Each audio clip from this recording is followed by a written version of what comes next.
I mean, I grew up a bad kid, so why not continue being bad? But yeah, I just did that, and I was like, what's this? And I was talking to Ruben, and he was, well, what do you call this thing? And I was like, I don't know, I want it to be like a changeup, but it's a splitter. So I was like, why don't I just call it a chitter, or something like that. And I was like, imagine, like, what would you call a knuckleball that cuts? I don't want to get to that, but.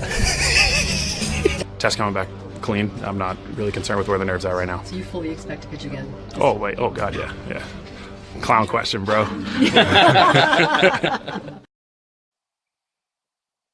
Hi, everybody. Welcome to Marty Time TV. I am Marty Cassavell. We are brought to you by the all-new Hamul Casino Resort, the Players Place. AJ Cassavell, it is so good to see you. I'm not sure if you're like in a prison somewhere or in a jail cell. I cannot tell by your background. I'm going to go ahead and give you a warning. You're in Alcatraz?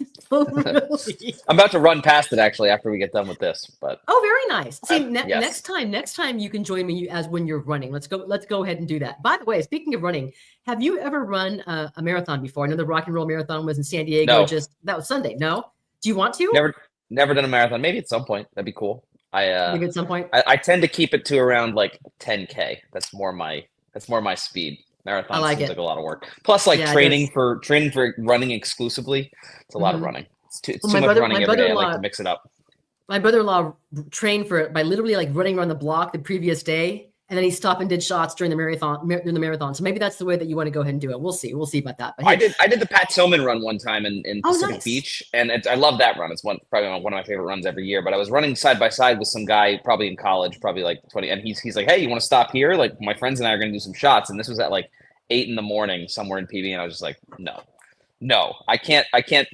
Maybe a different time of the day, but it was like 8 a.m. I was like, "You go have fun," and yeah, he did. And I don't even think I beat him. So, okay, good deal. Good deal. Okay, listen, AJ Cassavell, we know that the San Francisco Giants cannot hit. They've been shut out, 4 runs or fewer in 15 straight games. But I'm going to say it right now. Those 2 magical words that I know Mike Schilt left to say more than anything else, Stephen Kolek. How impressive was the performance yesterday for Stephen Kolek? It was really good, and he spoke after the game. I thought it was pretty cool. He has clearly a lot of reverence for Logan Webb, and I think that makes sense because, like, Logan Webb is probably the ideal of what you want Stephen Kolek to be, like a sinker baller, keeps the ball on the ground, has a bunch of different pitches that like he just keeps hitters off balance. Like we've talked a little bit about how Michael King has the same arsenal as Stephen Kolek, and Kolek has tried to emulate King and learn from King in terms of like when to throw what pitches and how to sequence, but like Michael King's stuff is a little nasty. It's a little more put away. Whereas I think if you're getting the ideal version of Kolek, what you want is something like what Logan Webb does. So he was like really excited for that start, which we didn't learn about till afterwards. And he delivered, and he got in that jam in the second inning, which was frankly not his fault. I don't know how they missed that call at second base, but like I'm also of the opinion that like, stuff happens. Stuff goes wrong. So like you can't control that. Like obviously something went wrong there and it's not ideal, but like you got to deal with the results of it. And he got 2 very soft ground balls. One of them was a play at the plate. One of them turned into a double play. And just like that, Padres are out of the inning without giving up any runs. And like that's impressive from Stephen Kolek to be able to not let that get to him when I think the entire Padres fan base had let it get to him. Yeah. And like I don't think you want Stephen Kolek. I mean, you do want Stephen Kolek to be Logan Webb, but he's not going to be Logan Webb. But if he can be like the number 4 or 5 starter version of that kind of guy who can work quickly and get ground ball outs, and I mean, early in the game there were some command issues. He was behind in counts and he was putting guys on base, and so I think he could have gone deeper in the game if it weren't for that little stretch in the second and third inning. But other than that, like this was really encouraging for a guy you want to help at the back of your rotation, because that rotation has a lot of question marks right now. It does, and that was huge. Especially, I think Ryan Berger is going today. Why is my computer acting up? And they're going to need their bullpen, and the bullpen's been working a lot. So him taking that pressure off the bullpen was absolutely huge. Okay, what do we know about? So Ryan Berger is going tonight. What's the plan for him, and what's the plan after him? I think the last time we talked, maybe it was a couple of weeks ago, you were talking about how the Padres write the extra days for Nick Pivetta because Mike Schultz was scheduling for these sort of games, for how tough this schedule is going to be in June, and the idea of a 6-man rotation. I don't think the Padres have enough pitching to go ahead and even staff a 6-man rotation. What is it looking like after Ryan Bergert today? Yeah, it doesn't look like they're going to go 6-man rotation in this. Like, you look at this 26 game stretch, it's 26 games in 27 days. They go 13, off day 13. I just don't see how they could go with a 6-man rotation in this stretch without, like, either seriously taxing their bullpen because they only have 7 guys in the bullpen, or I just don't see how it's going to happen, because, like, you want your guys lined up for the Dodgers series, which is how that ends. And right now they're lined up pretty nicely. I think you start that series with Pivetta Cease. And so if Ryan Bergert is decent tonight, I think he earns himself another start this weekend in Milwaukee. You pitch Kolek in Milwaukee this weekend as well. And then you end this series against the division rival with your 2 guys, Pivetta Cease, and then you start the Dodgers series next week with Pivetta Cease. And then you get to that off day, and, like, we're getting way ahead of ourselves because who knows what happens. But I know the Padres have this stuff. They have this stuff mapped out. They're just not going to tell us.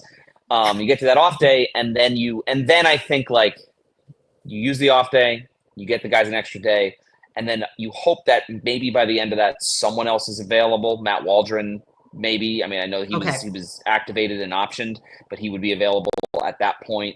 If it's not Darvish or King, which at this point, like, if you're just doing the math, it seems unlikely that, like, mid-June for those guys. We'll learn more about you, Darvish, today, because he's going to throw a bullpen. But I think, I don't know. I don't know how they withstand all of this without giving those guys, like, one extra day. But maybe it just works out. Maybe some of these guys have shorter outings and they can deal with it. If you're not going to go with the 6-man rotation at some point toward the back end of this pretty grueling stretch, then you've got to ease off a little bit. You're going to see guys going 88 pitches when you might expect another inning, because otherwise that's just how the Padres manage these things. Correct me if I'm wrong, AJ, but I think Darvish threw at Petco Park right on Saturday, and I think he's on this trip and he spoke to the media yesterday. Yep. What do we know? What is the plan for today? How many pitches? And then, assuming he feels great tomorrow, then what? Could that be it? Or could it be like a rehab assignment? I know what you've said about the Padres and Darvish having the plan. They want to save the bullets in that arm for games that actually count and not a rehab start somewhere. Yeah, I don't think that would be it. I think he would need – it's not necessarily a rehab start. Darvish has been around long enough to know that, like, if he did a simulated game of some sort where he's going out there throwing 20 pitches, sitting down, 25 pitches, sitting down, 20 pitches, sitting down – like, that is, he knows what his stuff, like, he doesn't need what the hitters are doing against him in a game setting to tell him how he's doing. He's done this long enough to know where his stuff is. So he needs some sort of game type thing, but it doesn't have to be a game.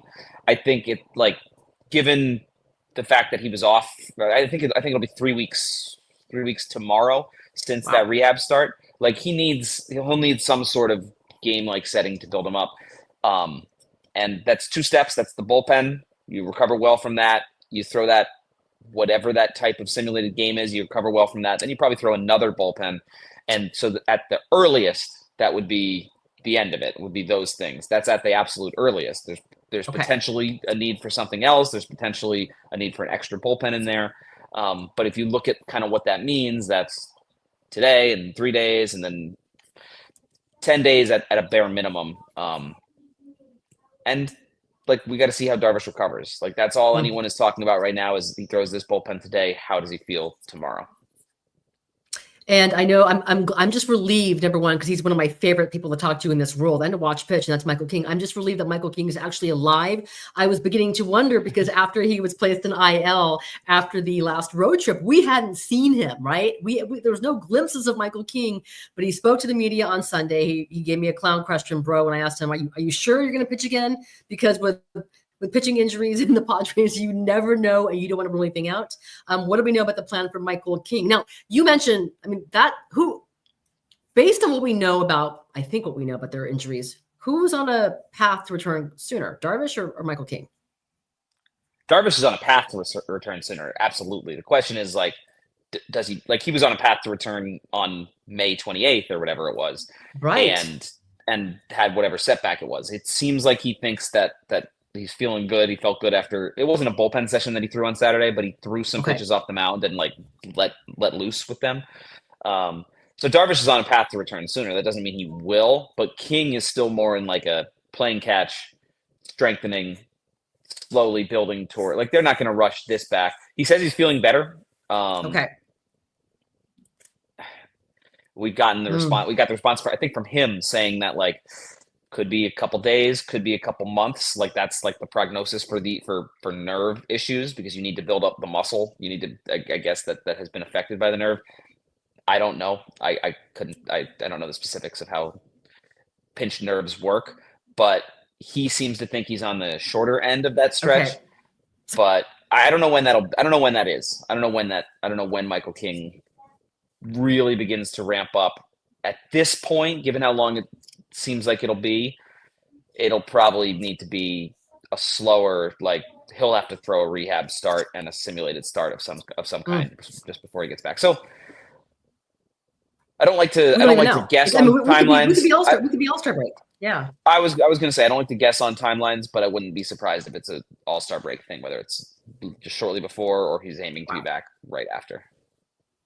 Wow, that's something else. AJ Cassavell, great timing on this, because I know you wrote about the Padres' 5 biggest trade needs. I mean, even before this stuff with Darvish and Michael King, your starting pitching is always your biggest need. Every single team that wants to be contender, because these injuries are going to happen. Can you just take us through the trade needs? I mean, you addressed the pitching. I'm not sure what we have out there.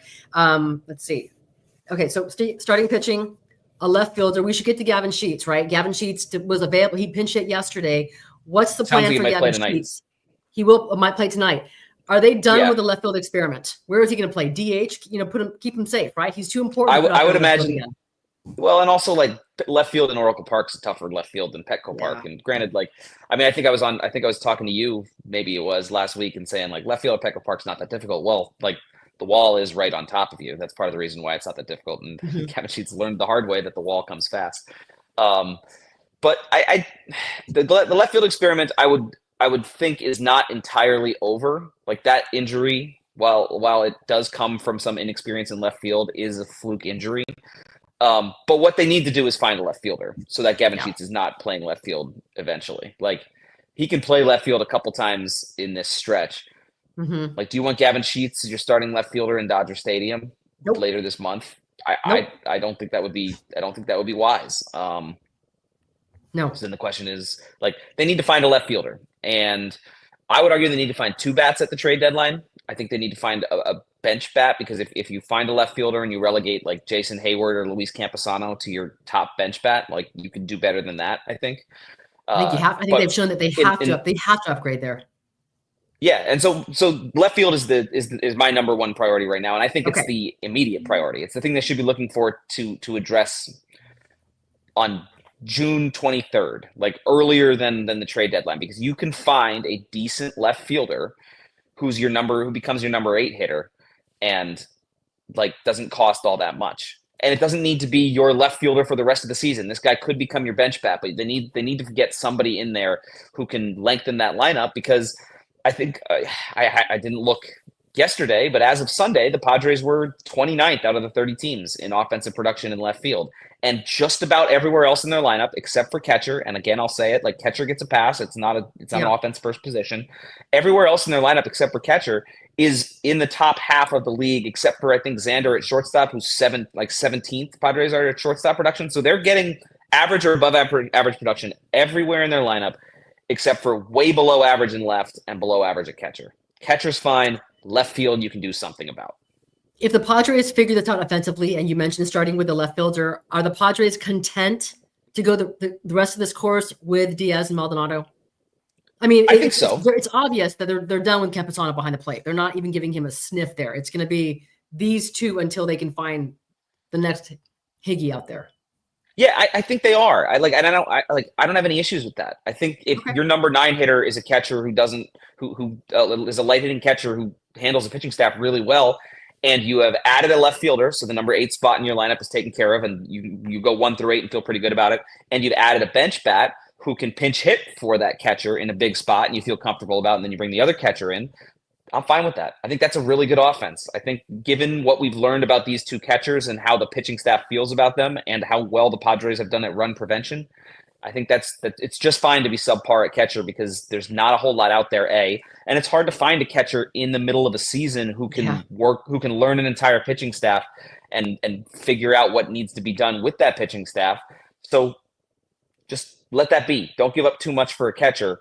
If there's one out there, take a look. But I had catcher as number 5 on my list of needs. I think I went left fielder, starting pitcher, a bench bat, and then I would even put like maybe a lefty reliever over going out and overpaying for a catcher. I don't think that would be wise because you can upgrade the offense in other ways. From Nick, you see the comment right there. Nando needs a day off. I know we spent quite a bit of time talking about this, and I asked Mike Schultz about this in the last homestand, right? This is after he gave, Luis Arias a day off, a much needed day off, right? And then he delivered the very next day. Tanner Bogarts got a day off. Can the Padres, given their outfield situation right now and not even having a true left fielder, can they even afford to give him a day off, or would that be the best thing from him, man? Give him a mental reset. There's definitely something going on with him, but can they even afford to give him a day off at this point? I don't think so. Like, where are they? Like, if then you're putting Gavin Sheets in left field, and then they like Tyler Wade. at some point you can. I think maybe you could work it. Yeah, I don't know if they can. They don't have enough options on their bench to fill in the outfield spots. You're losing a lot when Fernando Tatis Jr. gets a day off, even if he's struggling at the plate like he is now. I'm guessing they will at some point, but you're losing a lot. So like maybe you do it this weekend in Milwaukee in between two crucial series against division rivals. I wouldn't do it against the Giants. I wouldn't do it against the Dodgers. And who knows? Tatis has had historically some really good Junes. Maybe playing the Dodgers wakes him up.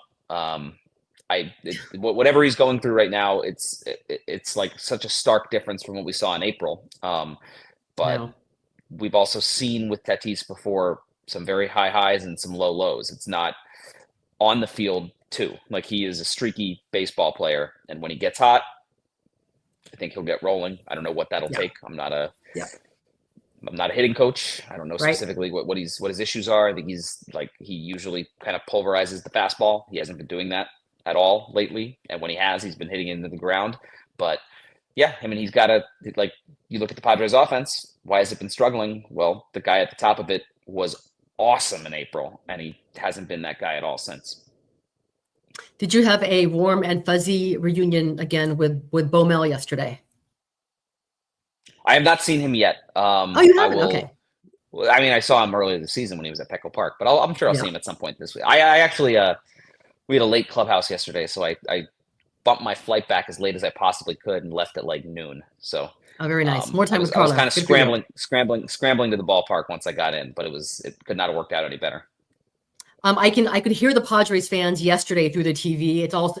Listen, when the schedule comes out, from my favorite places to visit, San Francisco, Chicago, for all the beer drinkers and the coffee drinkers. Let's go with the most important thing. We'll go with the beer. What do you recommend in San Francisco, in the Bay Area? We have plenty of great beer here in San Diego, but what's the go-to? Where's the spot? Where's the spot? Yep, I don't know. I stay like San Francisco's hard because it's not I don't stay at a hotel. A specific hotel every time. Okay. I'm like, whatever's the cheapest, because it's usually so expensive. I got to get the cheapest hotel. So there's not a spot to go to. I don't know if they have Pliny on draft, I'll drink that. They tend to have it up here. I've never had Pliny on draft. San Francisco is like, for me, it's my favorite city to run in.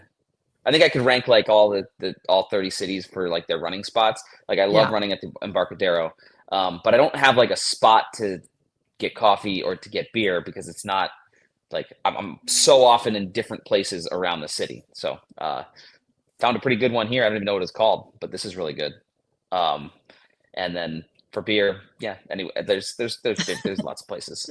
So okay, the last time that you and I spoke, I was kicking myself for not asking you about going to an SDFC game. Which game did you go to? And what was your experience? I know which one did you go to? What was your experience like at Snapdragon? I've tried to tell people, listen, brace yourself. right? I'm not this huge soccer fan. I didn't grow up watching soccer. I didn't grow up with a soccer in my universe, but I've been to a couple of games at Snapdragon. I took my nephew. I've been to a Wave game, right? And then I went to an SDFC game, a couple of them, and it's awesome. It's so much fun. What was your experience like? Who did you go watch? Yeah, I've been to a few Wave games. I saw the Galaxy game. The game left just before the fight. I didn't get to see any of that, but I mean it was an awesome experience. I had a lot of fun. We sat in the one corner, that SDFC was attacking in the first half, and then moved over to the corner they were attacking in the second half, which gave us an awesome view of both of their goals. Nice. And I think like this team is like obviously bringing a team into the city, like the city was going to embrace it, but it's a particularly fun team to embrace because of the style they play and because like they're like they have a lot of the ball. They're easy to watch. They're easy on the eye, and they got some fun players outside of Lozano. Like, I mean, obviously he's the superstar, but there are some really fun players in this team. Dreyer, Yepe, like they're fun, and they're like, it's a good, for a lot of people, I think, like, I mean, I've been watching soccer for 25 years, but for like a lot of people who are maybe just getting into it, like this is a fun kind of way to, like, this is a fun team to learn with because of the style that they play and the possession that they have and the things they try and do. So I had a blast, a couple beers and just enjoyed myself. And yeah, it was, I had last weekend off when they were in Atlanta. So very nice. That was the game I made it to, and I'll be looking to make it back. I'm looking at the All-Star break. I think they're home against the Whitecaps, who are ahead of them in the standings. So that'll be a big game. Good beer selection at Snapdragon. I love going there. It's, oh yeah, it's a lot of fun. The next time that you and I talk, wow, it's going to be the aftermath of the first game of Padres and Dodgers, man. As a baseball, right? That's that next homestand. Yeah, it's coming up. Looking forward to it. It's gonna be great. It's gonna be the Tanner Scott. It's gonna be awesome. Everyone's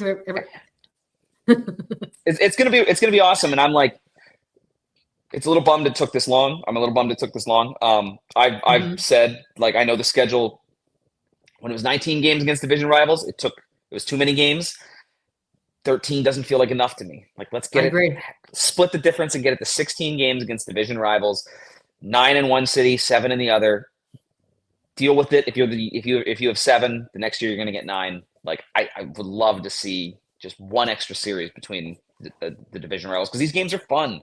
Last night had a little something to it. Like, yeah, I think if that's Padres Guardians, same game unfolding, it doesn't have that bite to it. But it was 0-0. No one was scoring. No one was hitting runners in scoring position, and it was awesome. It was really fun baseball. Right. Yeah, the pitchers are coming off the mound after stranding runners, and they're all fired up. Like, that is really cool. So I would love just 16 instead of 13. That would be my pitch.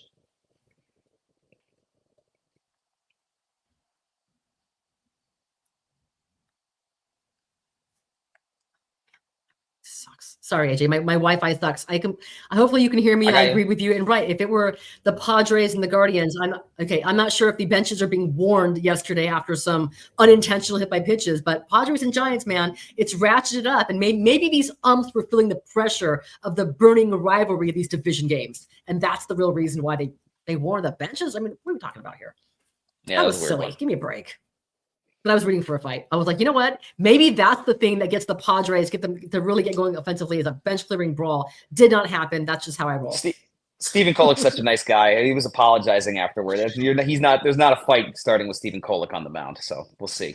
Maybe it would start with Michael. Who's on the mound for a fight? Maybe Michael King. Yeah. Nick Pavetta's got some. Oh, he's insane. So, he definitely does. He's crazy. So that would be the guy. All right, AJ Cassavell, I really, really appreciate you. Thanks for joining me today. I'll see you shoot. Have a good time in the Bay Area. And then are you going to Milwaukee too?